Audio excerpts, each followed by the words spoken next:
नमस्कार, मैं हूं विकास सुखीजा और आप देख रहे हैं अब तक टाइम का स्पेशल प्रोग्राम चाय की चुस्की। बात करेंगे उसकी। दोस्तों, आपको बता दें 87वां एपिसोड आज हम आपको दिखाने वाले हैं और आपको बता दें इस बार हम आपको मिलवाएंगे एक ऐसे नेता से जिन्होंने अपना अधिकतर समय जनता की सेवा में दे दिया है। आपको बता दें राज्यसभा के भी मेंबर हैं और इस समय इंद्री हलके के मौजूदा भाजपा से विधायक हैं रामकुमार कश्यप। और दोस्तों, आपको बता दें रामकुमार कश्यप जी के बारे में, उनकी जो सबसे बड़ी खूबी है, जो उनकी खूबी है सबसे बड़ी सादगी। और उसके बाद बात करें, उसके बाद शराफत, और उसके बाद बात करें तो उनकी ईमानदारी। दोस्तों, इतने गुण लेकर आदमी राजनीति में उतर जाए तो आपको मालूम है कि राजनीति के अंदर सरवाइव करना बड़ा मुश्किल हो जाता है। आज जानेंगे हम इंद्री के विधायक रामकुमार कश्यप जी के जीवन के बारे में। उनसे जानेंगे कि आखिरकार राजनीति के अंदर उनका प्रवेश कैसे हुआ, राजनीति से पहले क्या करते थे, परिवार का स्टेटस क्या है, परिवार में कितने लोग हैं, परिवार के जितने भी सदस्य हैं उनका जीवन क्या है। चलिए सीधी बात करते हैं विधायक रामकुमार कश्यप जी से। दोस्तों, विधायक रामकुमार कश्यप जी से बात करने से पहले एक जो विशेष जानकारी है वो मैं आपको बताना चाहता हूं कि जम्मू और कश्मीर में जो धारा 370 लगी हुई थी उसको हटवाने में हमारे जिला करनाल का जो हल्का इंद्री है, उनके जो विधायक मेरे साथ आप देख रहे हैं रामकुमार कश्यप जी, इनका भी बड़ा अहम रोल रहा है। और हम पूरी बात करेंगे, पूरा जानना चाहेंगे। विधायक जी, सबसे पहले आपका अब तक टाइम्स के स्पेशल प्रोग्राम चाय की चुस्की बात करेंगे, इसमें बहुत बहुत स्वागत है। आपका धन्यवाद करता हूं मैं, इसके लिए आपका बहुत बहुत शुक्रिया। बिल्कुल। और दोस्तों, पहला सवाल यही जानना चाहेंगे विधायक जी, आपकी जो सादगी है, तो जो स्वभाव है सरल, लोग बड़े मनमोहित हो जाते हैं। ये क्या खूबी है, ये कहाँ से आपने ये पाई है? देखिए कि ये जो संस्कार में है मेरे, ये मुझे अपने परिवार के, मुझे पूर्वजों से मुझे संस्कार मिले हैं। देखो, अगर मैं आज, जैसे आप, चलो ये आपका बड़प्पन है जो मुझे आप कह रहे हैं भी, मतलब आप बड़े साधारण हैं, पोलाइट हैं, ये अगर मुझे संस्कार मिले हैं, ये मेरे परिवार के, जो मेरे पिताजी हैं, मेरे दादाजी हैं, उनसे मुझे परिवार मिले, माताजी से मिले, और मैं उनके संस्कार दिए पर ही मैं चल रहा हूँ। तो मैंने देखो जीवन में बड़ा, जब मैं बचपन में था, मेरा जब बचपन था बहुत संघर्षमय बीता। बहुत, जैसे स्कूल में जाते थे बहुत पैदल जाते थे 5-5 किलोमीटर। जब कॉलेज में जाते थे तो पैदल जा कर के अम्बाड़ा कैंट जाते थे, 4 किलोमीटर में जा कर के स्टेशन गाड़ी पकड़ते थे, आगे फिर पैदल जाते थे। तो जब मैं ये देखो, आपकी ये सुन करके हैरानी होगी, तो मैं जब कॉलेज में जाता था, मैं सफ़ेद कुर्ता, फट्टे का पजामा, कुर्ता पजामा डाल के जाता था। देखो उस समय पैंट वगैरह बड़ा, मेरे जैसे मतलब परिवार से जो संबंध रखते हैं उनको बहुत मुश्किल काम था। तो ये जो मैंने बचपन में संघर्ष मेरा हुआ है बड़ा, उसमें मैं मिलता है, तो मैं उसको भूल नहीं सकता।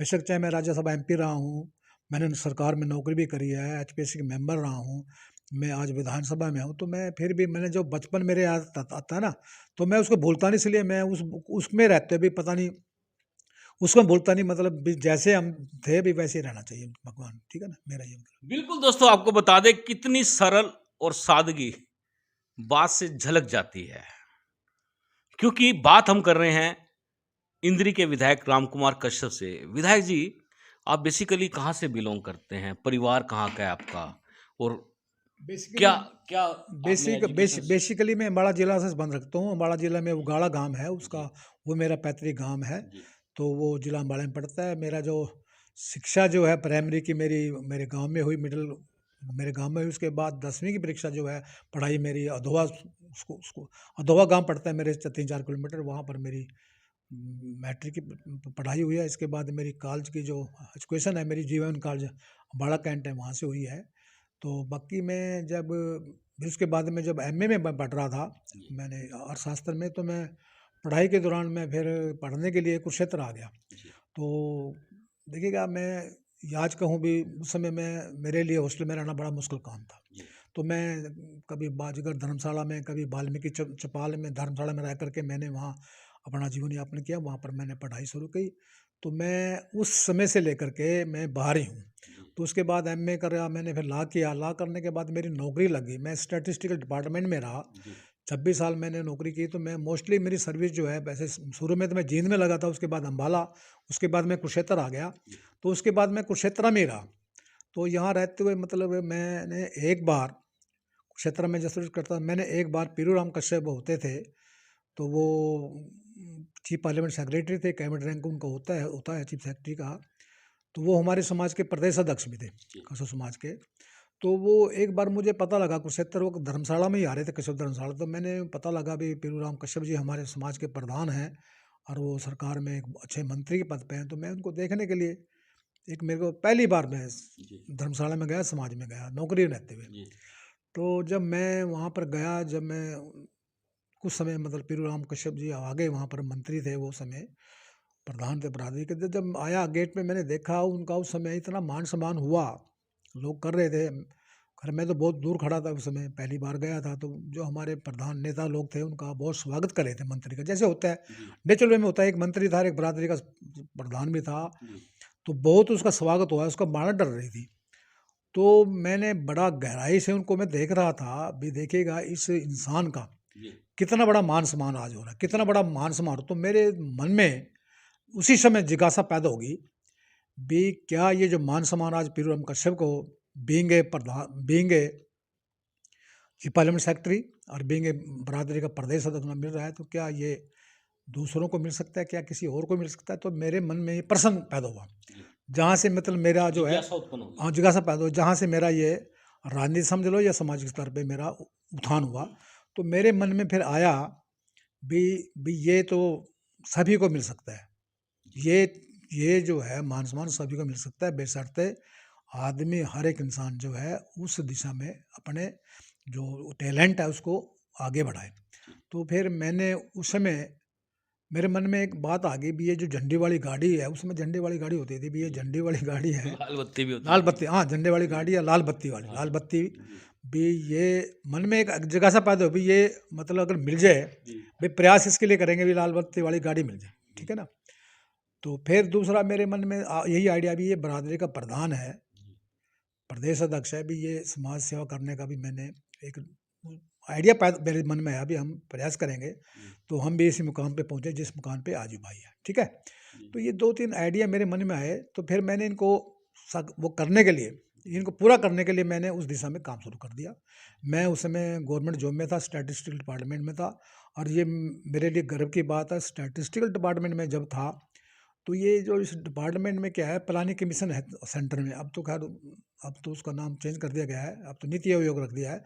तो वो प्लानिंग कमीशन में रहते हुए नेशनल सैंपल ऑर्गेनाइजेशन जो एक संगठन है, वो सैंपल सर्वे कराते हैं। सारे इंडिया में सैंपल होते हैं, एनएसएस बोलते हैं उसको, नेशनल सैंपल सर्वे ऑर्गेनाइजेशन। तो मुझे, मैं स्टैटिस्टिकल डिपार्टमेंट में था, मेरा काम भी वही था, मुझे सर्वे करने का मौका मिला। तो उस सर्वे के मैं, वो सामाजिक आर्थिक सर्वेक्षण होते थे, तो मैं उनके माध्यम से मुझे बाहर गाँव में जाने का मौका मिला। शहर में मैं गया, मुझे बड़ी खुशी होती थी जब मुझे कहते थे दफ्तर वाले, तूने तो आज 2-3 जिले छोड़ करके वहाँ जाना है। तो मैं बड़ी खुशी होती थी, दूसरे दफ्तर में होता ही है, कोई बाहर जाना नहीं चाहता। तो मैं एक ऐसा वो था, मैं कहता था मुझे भेजिए जहाँ भेजना आपने। तो मैं बाहर जाता था, सर्वे करता था सामाजिक। मुझे जब मैं घर डोर टू डोर जाना होता है उसमें, तो कम से कम 150-200 घरों में जाना होता है, उनकी पूरी स्टडी करनी होती है, उनकी आर्थिक क्या है, सामाजिक क्या है। तो उस डिफरेंट प्रकार के सर्वे होते थे, कभी एजुकेशन पे हो गया, कभी हेल्थ पे हो गया, कभी एम्प्लॉयमेंट में हो गया, कभी एग्रीकल्चर पे हो गया। तो इस प्रकार के मुझे उसमें जाते हुए मुझे एक फ़ायदा उसका हुआ, जो मुझे समाज में जाने का मुझे रुचि होगी। और मुझे हर एक से, छोटे बच्चे से, हर एक महिला से, हर एक इंसान से बात करने का मुझे जो मतलब डर होता था, वो मेरे से निकल गया। मैं किसी से भी बात कर सकता था, अगर घर में छोटा बच्चा भी है, मैं कुंडी खड़का करके उससे सारी सूचना ले लेता था। तो क्या था, फिर मैंने उसी दिशा में, जैसे मैं काम करता था मैंने फिर वो आइडिया जो आया था भी मैंने समाज की सेवा करनी है, तो मैं समाज में जाना शुरू किया। तो पहले मैंने जिला कुरुक्षेत्र लिया। तो मैं हर जिला कुरुक्षेत्र के 4 वहाँ हलके हैं, चारों हलकों में गया। तो मैंने अपने समाज का संरक्षण किया, इनकी आर्थिक स्थिति क्या है, सामाजिक स्थिति क्या है, शैक्षिक स्थिति क्या है। तो मेरे पे आज भी जो है उस समय 80-83 मैंने वो किया होगा सर्वे, तो आज भी वो रजिस्टर मेरे पास पड़ा है। तो मैं समाज में जाने के बाद फिर मैंने जैसे बात की थी, समाज में सभा है हमारी हरियाणा कस्बा राज्य सभा, तो उसका फिर मैं मेंबर बन गया।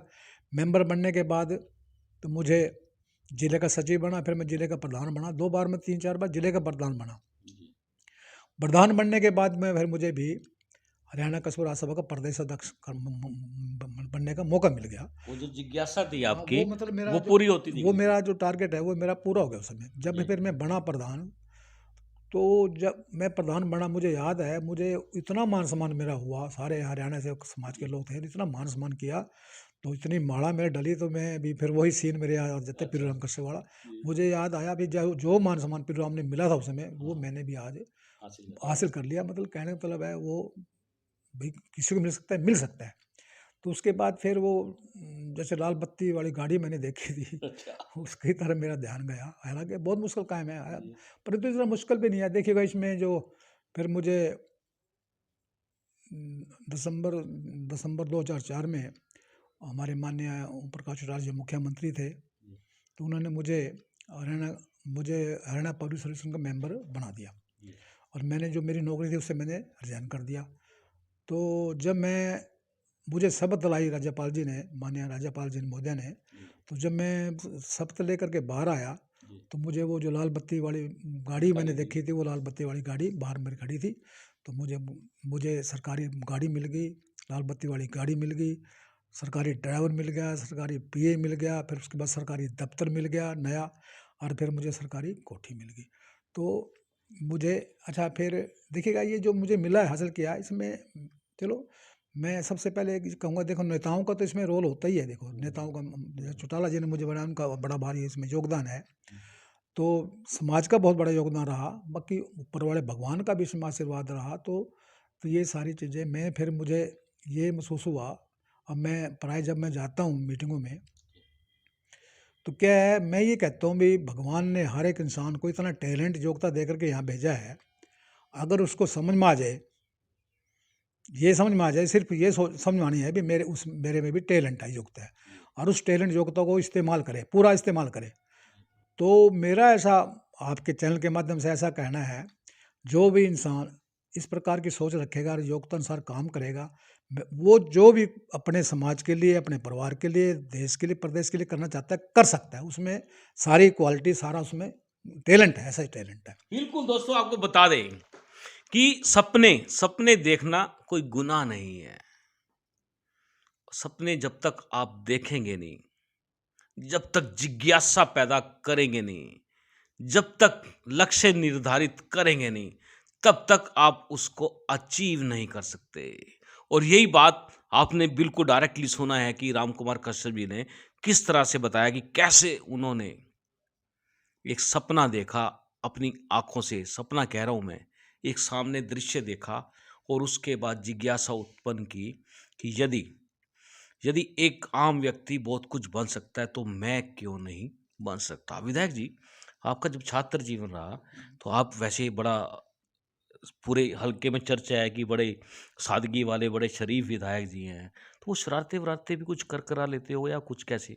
नहीं नहीं नहीं, ऐसा देखिएगा, जैसे जैसे मैं बचपन में बच्चे करते हैं हाँ, जैसे। नहीं, मैं बिल्कुल भी नहीं। तो मैं तो जैसे होली फाग वगैरह भी होता था, उसमें भी मैं पार्टिसिपेट नहीं करता था, अपने घर अंदर कमरे में बैठ जाता था। मतलब मेरा एक बचपन ऐसा रहा, क्यों, मतलब संस्कार ही ऐसे मिल गए, बड़ी नॉर्मल सी लाइफ। नॉर्मल से लाइफ मिली, तो इसलिए वो मैं मतलब कोई शरारत नहीं, कभी मतलब कोई ऐसा मतलब कोई मौका नहीं दिया भी जिससे मतलब घर वाले हमें डांटे या किसी की शिकायत, मेरी शिकायत है, ऐसा मतलब कोई मौका ही नहीं दिया। क्योंकि बस एक संस्कार ऐसा बन गया भाई, हमने बिल्कुल उसमें पोलाइट वे में बड़ा उसमें रहना, मतलब बहुत मान सम्मान के साथ रहना, कोई ऐसी हरकत नहीं करनी जिससे दूसरे को महसूस हो भी ये गलत है।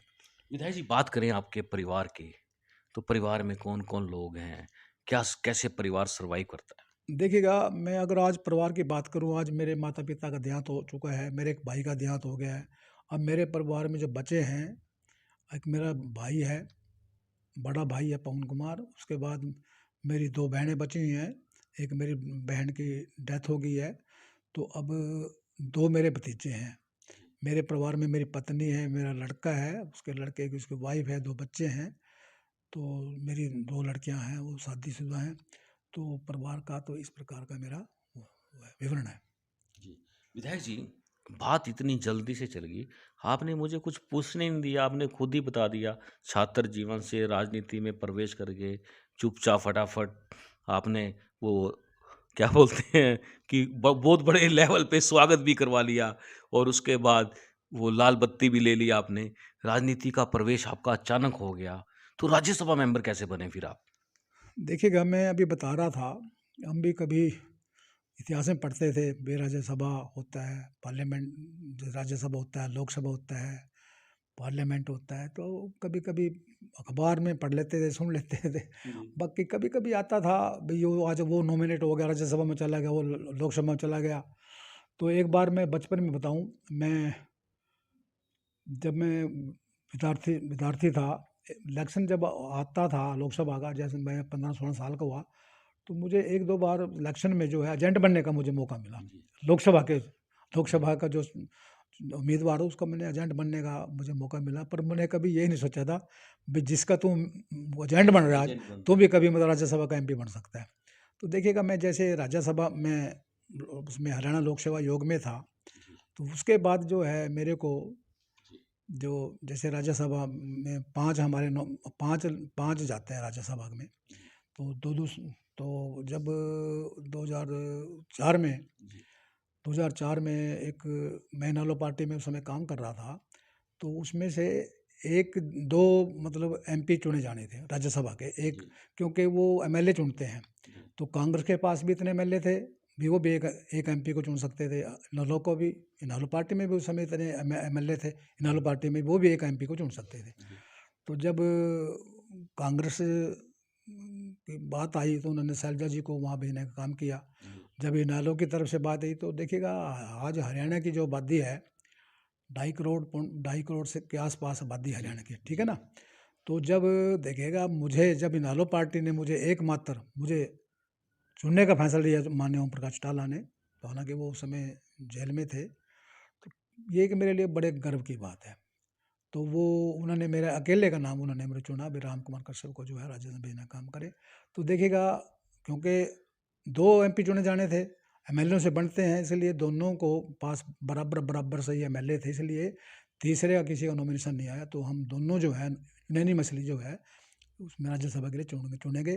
तो जब हम राज्यसभा में पहली बार गए, देखिएगा, मैं तो असेंबली में भी नहीं गया था। जी। उस समय फर्स्ट फर्स्ट चांस था आपका मैं ये। तो असेंबली में भी जाने का मुझे मौका नहीं मिला, ना मैंने कभी ऐसा सोच पैदा करी। हालाँकि जैसे उससे पहले मैंने डॉक्टर शो कश्यप के इलेक्शन में मैंने काम किया, उनको विधायक बनाया इनेलो पार्टी से, उनके लिए मैंने प्रचार प्रसार किया।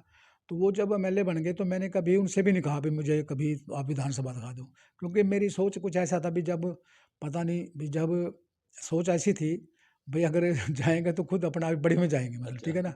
ऐसे सोचती हूँ। तो फिर देखिएगा, मैं पहली बार राज्यसभा में गया, तो उसकी मैंने जो उसके ज्वाइनिंग करने से पहले वहाँ मैंने थोड़ा उसकी जानकारी ली। जी, तो हमारे रणवीर गंगवा जी उस समय हमारे इनेलो पार्टी से राज्यसभा के सांसद थे। तो जी, थोड़े मैंने उनसे जानकारी ली। तो जानकारी लेके देखिएगा, मेरे को उन्होंने ही मुझे वहाँ थोड़ा पार्लियामेंट में घमाया घुमाया। जी, वहाँ का म्यूज़ियम दिखाया पार्लियामेंट में, जहाँ राज्यसभा, लोकसभा सारा सेंट्रल हॉल दिखाया। जी, तो फिर जब मेरी ज्वाइनिंग होगी वहाँ पर, जब सेशन आया, जी, तो फिर तो मुझे हम मैं रणबीर गंगवा जी दोनों वहाँ बैठने का काम किया। तो अब देखिएगा, ये एक मेरे लिए गर्व की बात है, मेरे रहते हुए राज्यसभा में ऐसे-ऐसे कानून बने, जो ऐतिहासिक कानून बन गए आज। जी, अब मैं सबसे पहले कहूँ, धारा 370 हटने की बात है या जी, 35 हटाने की बात है। जी, देखिए, जब ये हटी है, तो मैं उस समय राज्यसभा का मेंबर था, और ये मेरे लिए गर्व की बात है आज। ये जो कानून है, ये जो बिल ये है, वाला कानून। जी, धारा 370 हटाने का बिल जो सबसे पहले राज्यसभा में आया था। जी, तो जब राज्यसभा में आया, तो ये राज्यसभा में पास हो गया, फिर लोकसभा में पास हो गया। तो मैंने भी जब राज्यसभा में बिल पास हुआ, तो उसको हटाने में मेरी जो है वोट पड़ी हुई है। मेरा भी मतलब उसमें योगदान है। तो ये मेरे लिए एक बहुत ऐतिहासिक, मेरे लिए बहुत गर्व की बात है। अभी मैंने एक इतना बड़ा ऐतिहासिक फैसले में, बिल में जो है मेरा एक वोट पड़ा। इसके अलावा से 3 तलाक की बात है, उसमें मेरा वोट डला हुआ है। इसी प्रकार से ओबीसी कमीशन बनाने की बात है, उसमें मेरा वोट डला। तो मेरे टाइम में काफ़ी जो है ऐतिहासिक कानून वहाँ पर कानून बने। बने हैं। तो ये मेरे लिए बहुत बड़ी गर्व की बात है।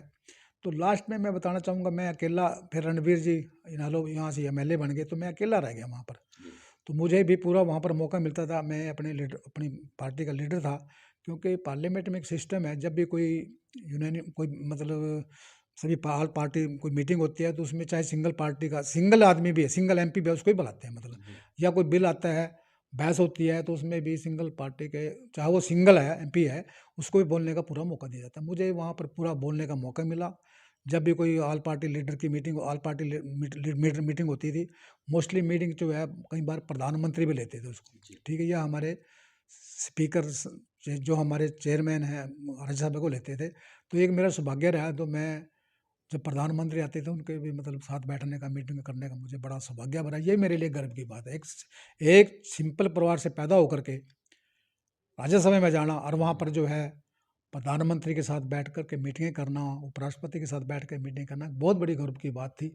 तो क्या था, फिर लास्ट में क्या हुआ, प्रधानमंत्री जी ने मुझे एक बार, सभी जब नई लोकसभा बनी है, तो उसमें सभी एमपीज, राज्यसभा लोकसभा के एमपीज को उन्होंने जो डिनर दिया अशोका होटल में, तो मैं भी उसमें इनवाइट था, मैं गया, तो प्रधानमंत्री जी वहाँ पर आए हुए थे सभी को मिलने के लिए, डिनर कर देने के लिए।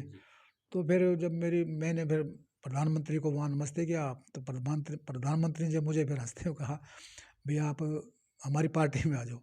नरेंद्र मोदी जी ने। मुझे कहा मेरी हमारी पार्टी में आ जाओ। तो फिर मैं क्या हुआ, फिर मुझे थोड़ा हौसला हो गया, तो फिर मैं उनके कहने से पार्टी जो है बीजेपी पार्टी में आ गया। तो उन्होंने मुझे इंद्री विधानसभा से मुझे टिकट देने का काम किया। आज इसमें मतलब प्रधानमंत्री का बड़ा भारी योगदान है, हमारे अमित शाह होम मिनिस्टर का बड़ा भारी योगदान है, हमारे नड्डा जी साहब जो हमारे राष्ट्रीय अध्यक्ष, उनका बड़ा भारी योगदान है, हमारे माननीय मुख्यमंत्री मनोहर लाल जी, उनका बड़ा योगदान है। तो ये देखिएगा, मुझे इस चीज़ का गर्व है कि मतलब जो है, मतलब मेरा जो है, मेरे पे जो अब जब हमारी कन्वेंशन हो रही थी यहाँ पर, जब मुझे टिकट मिल गया एमएलए का, तो माननीय प्रधानमंत्री जी यहाँ पर कन्वेंशन के लिए हमारे आ रहे था, हमारी कन्वेंशन के लिए, प्रचार के लिए आए हुए थे कुरुक्षेत्र में। तो हम 17 कैंडिडेट थे जिनमें कन्वेंशन थी। तो मैं भी जब प्रधानमंत्री जी आए स्टेज पे, तो मैं भी स्टेज पे ही था, सभी कैंडिडेट को बुला रखा, तो मैंने भी नमस्ते करी, तो हंस पड़े मेरे को, फिर हंस करके नमस्ते कर ली उन्होंने। उसके बाद जब प्रधानमंत्री ने स्पीच किया कन्वेंशन के लिए, तो ये एक मेरे लिए मेरे बड़ी भारी एक गर्व की बात है ये भी। तो स्टेज से प्रधानमंत्री ने मेरा नाम लिया वहाँ पर से, वहाँ पर तो मुझे बड़ी खुशी हुई। देखिएगा, एक छोटे से परिवार में पैदा हुए को भी देख प्रधानमंत्री जो एक नाम लेकर के मतलब आज यहाँ संबोधित नाम से मतलब पुकारा है, ये मेरे लिए बहुत बड़ी बात है। और मेरा जो है उस समय मान के चलो, जब इलेक्शन मेरा 10% जो मेरा इलेक्शन था, उसी बात से मतलब उठ गया वो। तो मेरे जीत में जो है हमारी पार्टी के सभी नेताओं का बहुत बड़ा योगदान रहा, माने मुख्यमंत्री जी का रहा। मुख्यमंत्री भी हम मेरे कन्वेंशन में, मेरे प्रचार प्रसार में यहाँ पर इंद्री आए, प्रधानमंत्री जी आए, तो दूसरे लीडर आए, तो बहुत बड़ा योगदान मतलब रहा। आज मैं अपने इंद्री की जनता की वजह से, अपने नेताओं की वजह, पार्टी के नेताओं की वजह से आज मैं विधानसभा में इंद्री से विधायक हूँ। आज मुझे हरियाणा से अपने हलके की और हरियाणा की जो समस्या है उनको उजागर करने का मुझे मौका मिलता है। इसके लिए मैं इंद्री की जनता का, पार्टी के हाईकमांड का धन्यवाद करता हूँ। विधायक जी, जो ये हमारा कार्यक्रम है चाय की चुस्की, बात करेंगे उसकी, ये प्रोग्राम कैसा लगा? ये प्रोग्राम देखिएगा, ये एक बहुत देखिएगा, एक ये चाय के बहाना है, ये मतलब देखो, बहाना तो कुछ काम के लिए बहाना तो चाहिए ना। अभी चाय का बहाना है, चाय के बहाने देखिएगा मेरे जीवन के बारे में आपने बात करी है, राजनीति की बात करी है, तो ये बातें करी, एक बहुत अच्छा लगा। और मैं कहता हूँ जो भी भाई, जो भी नागरिक मेरी बात को जिन्होंने सुना है, सुनेंगे, तो अगर मैं चाहता हूँ एक मेरा लास्ट में एक संदेश भी रहेगा जी, वो मैं लूंगा आपसे। अच्छा, मैं ये कहता हूँ भी अगर मेरे जीवन से कुछ प्रेरणा ले सकते हैं, जरूर लें। मतलब हर एक में भगवान ने मतलब कोट कोट करके टैलेंट भरा हुआ है। यहाँ इस दुनिया में भंडार भरे पड़े हैं, अपने टैलेंट का इस्तेमाल करें, और टैलेंट का इस्तेमाल करके जो भी प्राप्त करना चाहे प्राप्त कर सकते हैं, मतलब ऐसा। चलिए एक चुस्की ले लेते हैं। विधायक जी कहेंगे चुस्की तो ली नहीं है, और चुस्की अगर नहीं लेंगे तो प्रोग्राम हिट कैसे होगा? हिट करेंगे आप, ज़्यादा से ज़्यादा शेयर करेंगे, ज़्यादा से ज़्यादा कमेंट्स देंगे, संस्कार लेंगे, प्रेरणा लेंगे। ये बेहद ही, आपको बता दूं, सकारात्मक कार्यक्रम है। लेकिन सवाल जो है, वो सवाल कहीं ना कहीं विधायक जी को जवाब देने में मुझे लगता है कठिनाई जरूर होगी। विधायक जी, मेरा सवाल है आपसे, बनता है इसलिए पूछ रहा हूँ कि आपको इनेलो ने बड़ा प्रोत्साहन दिया, राज्यसभा में भेजा, बड़ा मान सम्मान दिया, फिर भाजपा ने आपको विधायक बना दिया। यदि मैं आज बात करूं, यदि हम बात करें कि इनेलो और भाजपा में अंतर क्या है, आपकी नज़र में कौन सी पार्टी किस स्तर पर कितनी अच्छी है? देखिएगा, जहाँ तक पार्टी का सवाल है, हर एक पार्टी अपने अपने स्तर पे ठीक होती है, हर एक पार्टी का अपना प्रोग्राम होता है। अगर मैं आज इनेलो की पार्टी की बात करूं, अगर आज मैं इस पद पे हूं या इस पार्टी में, वर्ल्ड की सबसे बड़ी पार्टी है, तो ये मैं बिल्कुल गर्व से कह सकता हूँ, बड़ी उससे कहना चाहूँगा, देखो ये आगे तो मुझे इनेलो पार्टी लाई है। तो इनेलो, अगर मैं आज यहाँ हूँ तो ये इसमें बहुत बड़ा योगदान इनेलो पार्टी, माननीय ओम प्रकाश चौटाला जी का योगदान है इनेलो पार्टी का। वहाँ पर सारे जितने भी कार्यकर्ता उन सबका बहुत बड़ा योगदान है, मैं कहूँगा। बाकी देखिएगा, ये एक समय बलवान होता है। जो मैंने ये पार्टी बदली, अगर मैं बदलना चाहता हूँ तो मैं शुरू में बदल देता, पर तो एक समय होता है, मतलब पता नहीं क्या परिस्थितियाँ थी, क्या मतलब, मैं उसका तो नहीं बता पाऊँगा। बाकी समय बलवान था, जैसे प्रधानमंत्री जी ने मुझे कहा तो मैंने फिर जो मैं उस पार्टी को छोड़ करके उस पार्टी में आ गया। बाकी मैं ये नहीं कहना चाहूँगा भी इनेलो पार्टी गलत है, वो उनकी विचारधारा बहुत बढ़िया है। गरीबों की पार्टी, वो भी गरीबों को देखो, जितने भी गरीब परिवारों से एमएलए एमपी बने हैं, इनेलो पार्टी में बने हैं, ठीक है। बीजेपी पार्टी भी अच्छी पार्टी है, बीजेपी में पूरा मान सम्मान, हर वर्ग का, क्षति वर्ग का पूरा मान सम्मान है, बीसी का मान सम्मान है, एससी का पूरा मान सम्मान है। और राष्ट्र की पार्टी है, राष्ट्र के हित की बात करती है, तो पार्टी का अपना अपना वो होता है। तो मैं, इनेलो पार्टी बहुत बढ़िया है और बीजेपी पार्टी भी बहुत बढ़िया है, ऐसा मैं कहना चाहूँगा। विधायक जी, जिस तरह से बात करें कि आपकी जो ये सादगी है, बड़ा स्पष्ट शब्दों में आप अपनी बात रख देते हैं और ऐसे रखते हैं किसी को बुरा भी नहीं लगता और आपकी बात वो सुन भी लेते हैं। तो ये इस तरह का जो टैलेंट है, ये आपने कहाँ से लिया है? नहीं, देखिएगा, ऐसा है, मैं इसके लिए मैं भगवान का धन्यवाद करता हूँ, वाहिगुरु का। देखिएगा, मैं ये शायद आप कहेंगे मैं कोई बोस्टिंग कर रहा हूँ, मुझे 90% ऊपर वाले का आशीर्वाद मिल जाता है समय पे भी। मैंने इस समय या किस समय मैंने क्या बात करनी है, और अगला इंसान मेरे से क्या बात पूछेगा और वो क्या मुझे कहेगा, तो मुझे आभास हो जाता है 90%। और मैं उसी हिसाब से फिर उसको, अपने आप को मैं तैयार कर लेता हूँ। ये ऊपर वाले का ही मुझे आशीर्वाद में कहिए। मुझे 90% मुझे आभास होता है, अगर मुझे कोई बुलाता है, मुझे 90% ये आभास होता है ये मुझे ही बुला रहा है, भाई ये कहेगा और ये काम होगा, तो मेरे को 100% जो है आभास हो जाता है। क्योंकि मैं सपोज करो, कोई मुझे चंडीगढ़ बुला रहा है, तो मुझे बात होता है वहाँ पर ये बात होगी। अगर मुझे कहते हैं फील्ड में बुला रहा है तो ये बात होगी।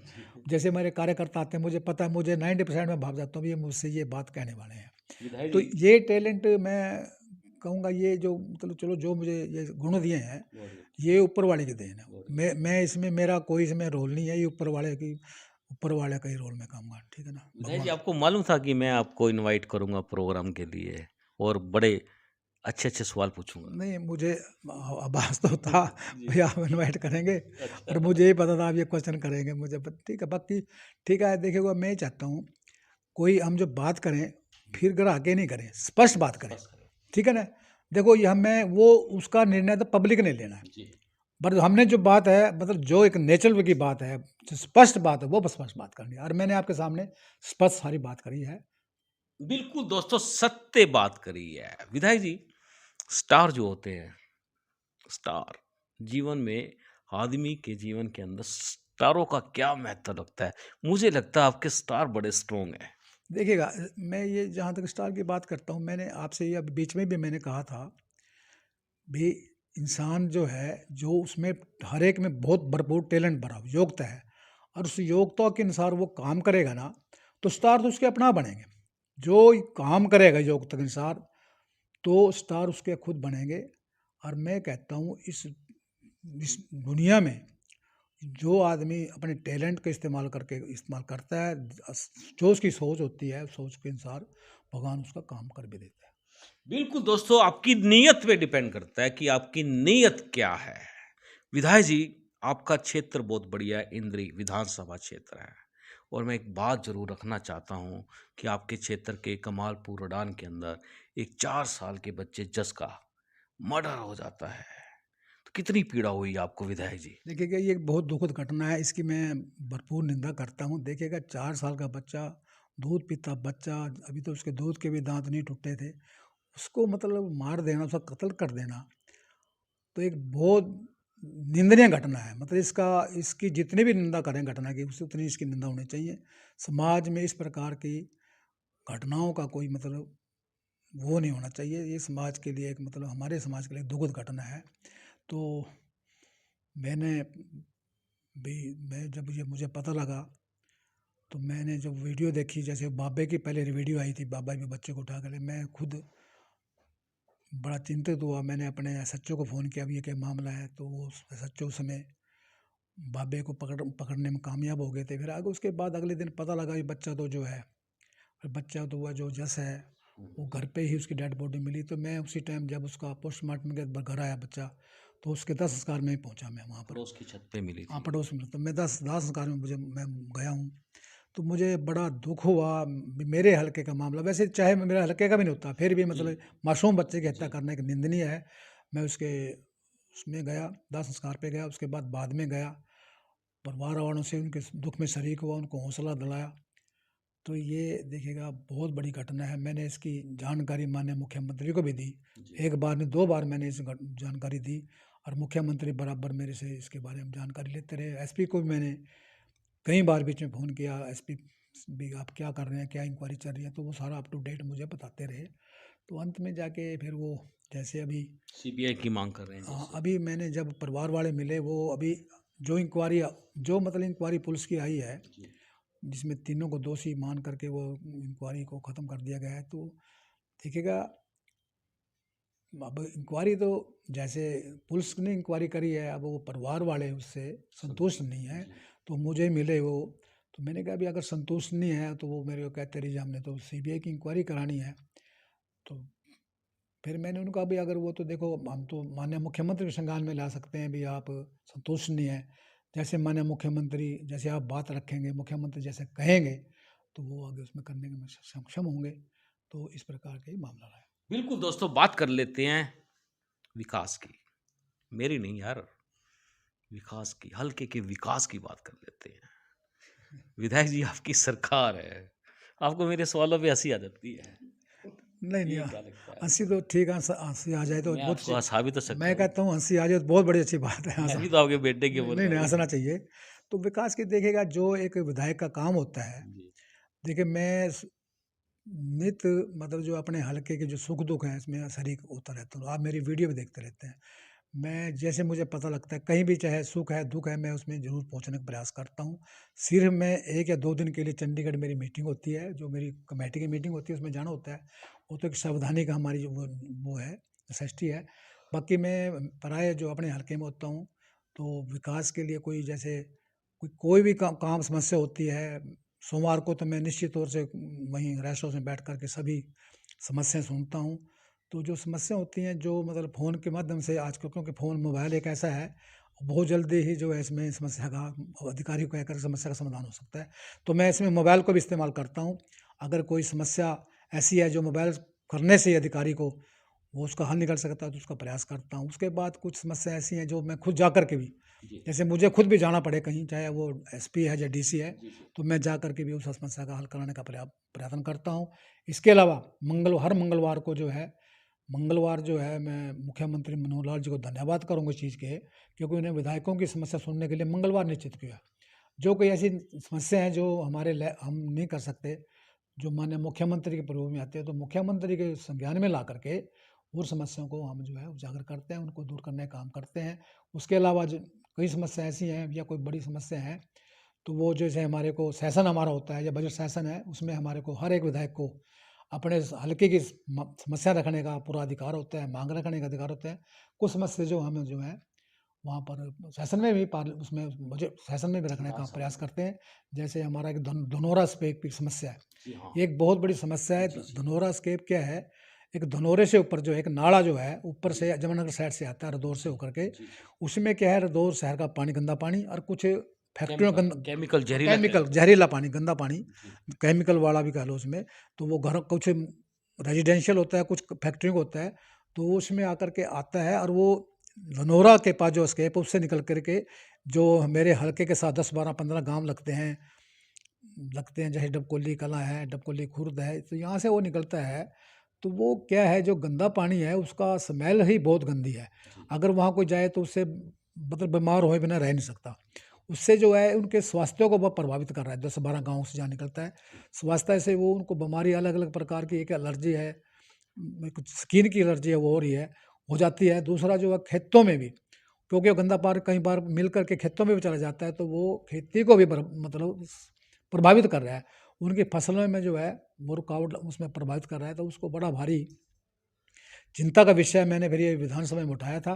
तो मुझे माननीय मुख्यमंत्री का धन्यवाद करूंगा इसके लिए। माननीय मुख्यमंत्री ने उस समस्या को संज्ञान लेकर के उस पे जो एक सर्वे कराने का काम किया है। सर्वे एक किसी कंपनी को सर्वे दे रखा है उसको सर्वे करने के लिए, तो वो रिपोर्ट उसकी दे देंगे। जब रिपोर्ट आ जाएगी तो उस पर शीघ्र ही काम लग जाएगा और वो धनौरा उस क्या हुआ है वहाँ पर STP लगने काम हो जाएगा। जगह की आइडेंटिफिकेशन कर ली गई है, तो वहाँ पर STP लग जाएगा। तो गंदा पानी जो है वहाँ पर साफ करके तो आगे भेजा जाएगा, जिससे मैं समझता हूँ लोगों की जो मेरे हलके की जो समस्या काफ़ी पुरानी समस्या है उसको हम जो है दूर करने में कामयाब होंगे। बिल्कुल दोस्तों, आपको बता दें इस खबर को हमने भी दिखाया था डबकोली कला से, और ये वाकई में बड़ी जायज समस्या, इसका समाधान होना बड़ा जरूरी है। विधायक जी, मेरा आखिरी सवाल है आपसे, इंद्री को नया क्या मिला है या क्या मिलने वाला है? देखिएगा ऐसा है, इंद्रिक में वैसे तो बहुत काम हुए हैं पहले, ऐसा मैं ये नहीं कहता, पहले बहुत काम हुए हैं।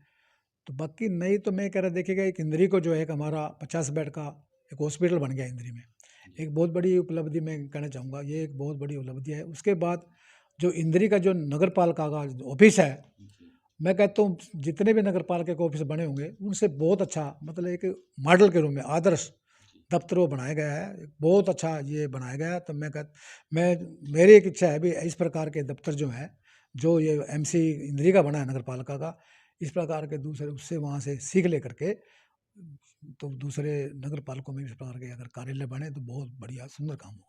विधायक जी, कोर्ट परिसर भी बना है, आपके हाँ संज्ञान कोर्ट में डाल दूं। हाँ बेहद कोर्ट खूबसूरत बिल्डिंग बनी है वहां वो पर। कोर्ट परिसर भी बन रहा है, SDM ऑफिस भी बन रहा है, DSP की नई बिल्डिंग बन गई है।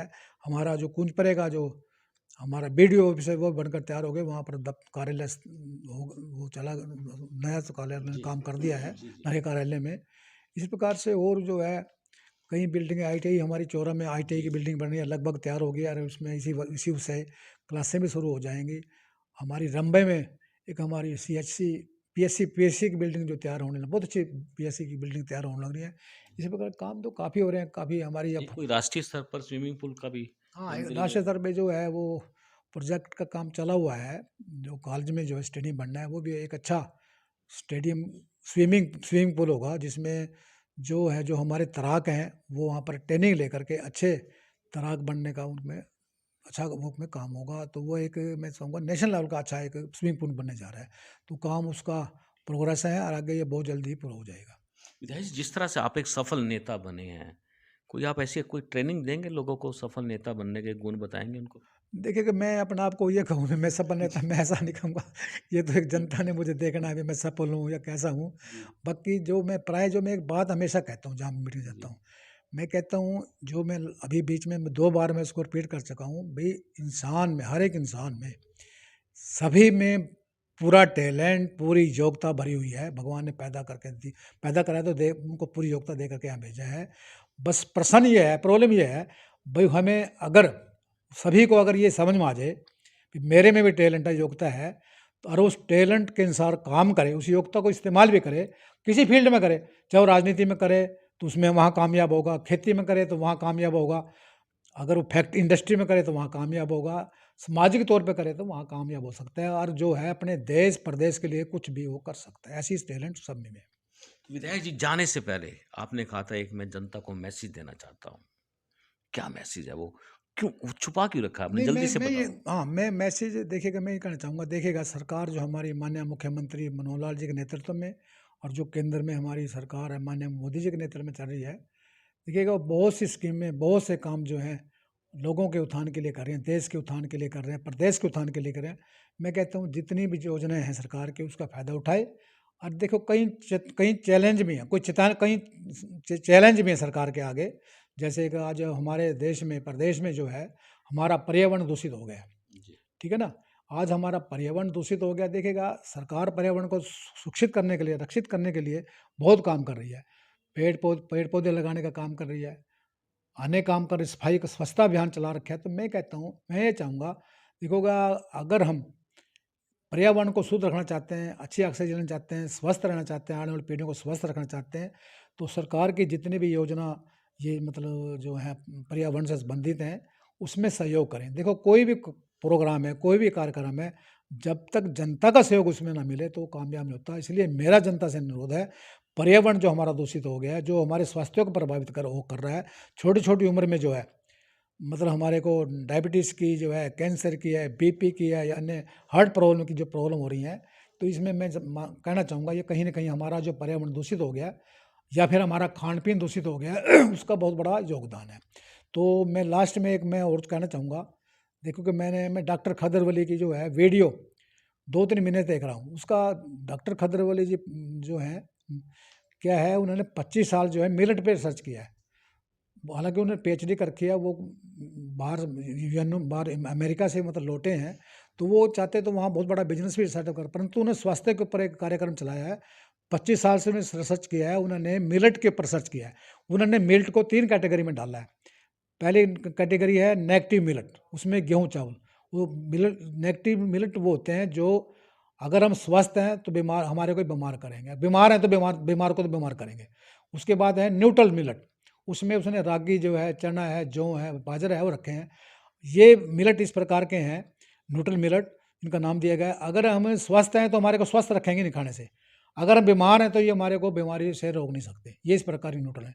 उसने तीसरी कैटेगरी में रखा है पौष्टिक मिलेट, उसमें उसका नाम दिया है सर्वधान्य। उसमें 5 मिलेट हैं, उसका नाम दिया दिया है उसने कोदरा, कुटकी, हरी कंगनी, कंगनी और सुमाक। उसका ये कहना है ये पॉजिटिव मिलेट हैं, अगर हम स्वस्थ हैं तो हमारे को अगर इनको खाएंगे तो हम ये स्वस्थ हमारे को रखेंगे, अगर बीमार भी हैं तो ये हमारी बीमारी को रोकेंगे, ये हमारी बीमारियों को रोकेंगे। इसलिए मेरा अगर मेरी बात अच्छी लगे, मैं ये नहीं कहूँगा भी आप गेहूँ छोड़ दें, चावल छोड़ दें या दूध छोड़ दें, चीनी छोड़ दें।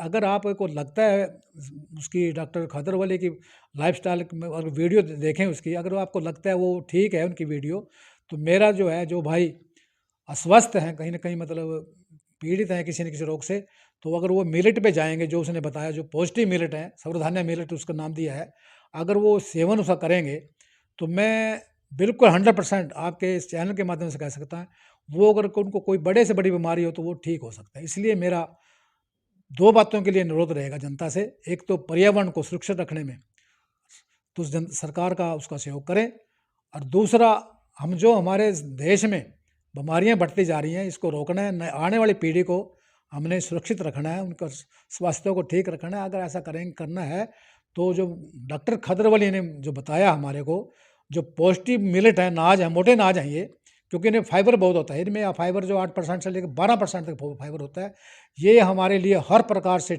स्वस्थ ठीक है। तो ये हमारे स्वास्थ्य को ठीक रखेंगे। अगर हम कहीं न कहीं हमारा स्वास्थ्य डिस्टर्ब हो रहा है तो हमारे स्वास्थ्य को ठीक करने में भी, बैलेंस करने में इनका बहुत बड़े योगदान हो सकता है। चाय की चुस्की का कितना योगदान है, ये प्रोग्राम आपको कैसा लगा? देखिएगा आज देखिएगा ये एक मैं पहले कहा था एक बहुत बड़ा सुंदर प्रोग्राम में चलाया है, मैं इसके लिए आपको बधाई देता हूँ।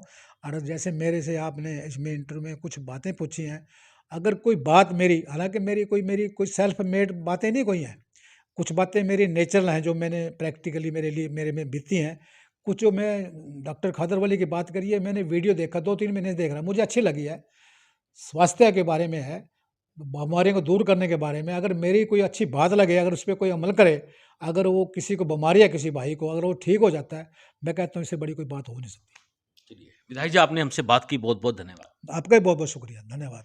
बिल्कुल दोस्तों, आपको बता दें ये चाय की चुस्की जो प्रोग्राम है, ये बनाया ही हमने आपके लिए है। और इसलिए बनाया है ताकि अच्छी सकारात्मक बातें आप सुनकर उस पर अमल कर सकें। और दोस्तों आप देख रहे हैं अब तक टाइम का ये स्पेशल प्रोग्राम चाय की चुस्की, बात करेंगे उसकी। और जाने से पहले आपको एक बात जो हमने बतानी होती है वो बता ही देते हैं। दोस्तों मामला हरियाणा के अंदर बेहद ही बिगड़ा हुआ है और वो बिगड़ा है केवल मात्र भ्रष्टाचार को लेकर।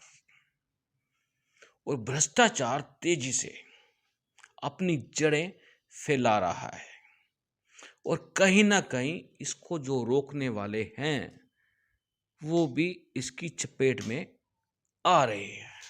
हम चाहेंगे कि हमारे इस प्रोग्राम को ज़्यादा से ज़्यादा लाइक और शेयर कर दें। आप देख रहे हैं अब तक टाइम्स, मैं हूं विकास सुखीजा अपने साथी शिव बत्रा के साथ। नमस्कार, जय हिंद, जय भारत।